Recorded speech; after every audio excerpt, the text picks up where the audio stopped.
ever get that feeling, when you think about, like, 14th century Britain, knights, castles, all that jazz, but, like, deep down, it couldn't have been all shining armor and grand feasts, right? Right.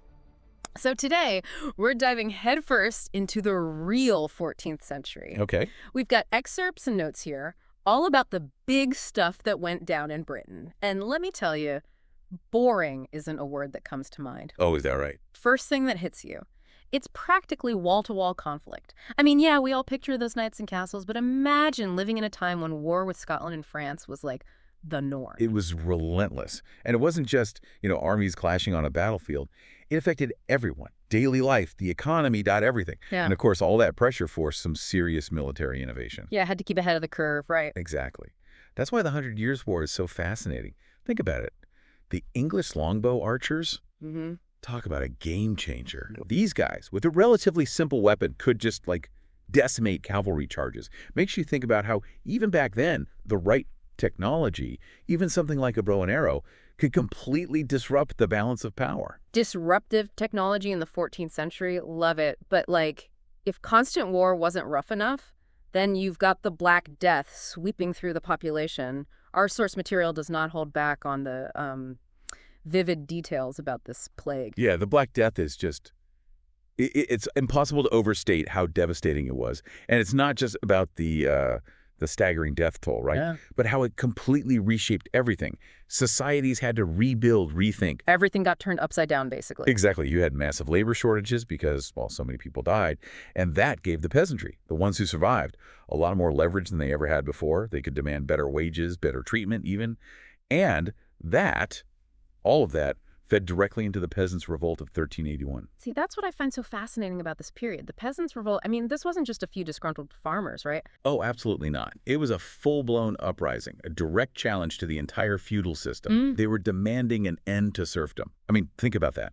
Being tied to the land, practically owned, with barely any rights, this was a fight for basic human dignity. And that kind of shatters the romanticized view we have of this era, doesn't it? We picture, chivalry, brave knights, figures like Edward III and the Black Prince. But the reality for a lot of people was brutal. It always is, right? Every historical period has its dark side. Chivalry itself, while it emphasized honor, duty, courtly love, was more of an ideal, a code to strive for, not necessarily the norm. Right, like a fantasy versus reality situation. Exactly. But it's still fascinating how this code of chivalry was popularized. This was the time when stories about King Arthur were absolutely huge, and those Celtic myths, mixed with chivalric values, really resonated. So even though real-life knights were, let's be honest, far from perfect, you had these stories of Arthur, of Lancelot holding up an ideal. Right. And it makes you think about how those fictional stories, especially with someone like Edward III on the throne, actually influenced real-world power dynamics.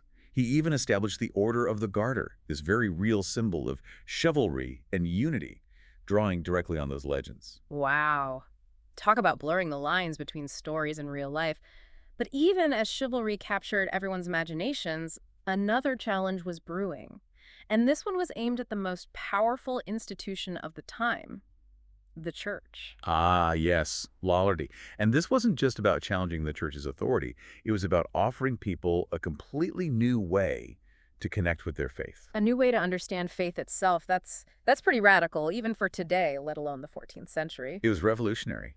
John Wycliffe, a central figure in the Lollard movement, did something truly radical. Yeah. He translated the Bible into English. Whoa. This was huge. For the first time, people could read the scriptures for themselves in their own language. No more relying on the church's interpretation. That's incredible. And while Lollardy faced significant pushback, it planted these seeds of questioning, of reform, that would eventually change the world. It's amazing when you step back and look at it. The 14th century was just this pressure cooker of change. War, plague, social upheaval, religious challenges. And it reminds us that history is never simple. Yeah. It's messy, complex. It makes you think, right? Absolutely. Yeah. Take the Black Death, for example. Yeah. As horrific as it was, it led to the decline of serfdom, gave the peasantry more power, more of a voice. So was it a gruesome but necessary catalyst for social change? Something to think about, isn't it? It definitely is. And on that note, we're going to have to wrap it up. Join us next time when we'll dive into, well, we'll have to wait and see.